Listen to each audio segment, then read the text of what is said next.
వనదుర్గా భవానీ దేవస్థానం తెలంగాణ రాష్ట్రంలోనే ఎంతో ప్రసిద్ధమైనటువంటి క్షేత్రము. 7 పాయలు మంజీరా నది 7 పాయలుగా చీలి కొండ రాళ్ల మధ్య గుట్టల మధ్య పచ్చని చెట్ల మధ్య ఒక బండకు స్వయంభుగా వెలిసినటువంటి తల్లి వనదుర్గా అమ్మవారు. మరి ఆషాఢ మాసాన్ని పురస్కరించుకొని మొదటి ఆదివారం అమ్మవారికి ఉదయాన్నే 4 గంటలకు విశేషమైనటువంటి అభిషేకము. తదనంతరం అమ్మవారికి శాకాంబరి దేవి రూపంలో అన్ని రకాల కూరగాయలతో అమ్మవారిని అలంకరించడం జరిగింది.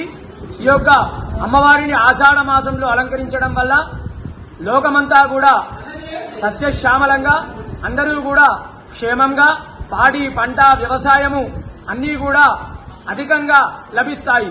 అదేవిధంగా ఆషాఢ మాసం లోపల ఈ యొక్క శాకాంబరి అమ్మవారి అలంకరణ చేయడం వల్ల వచ్చేటువంటి వ్యాధులు గాని అన్నీ కూడా తొలగిపోయి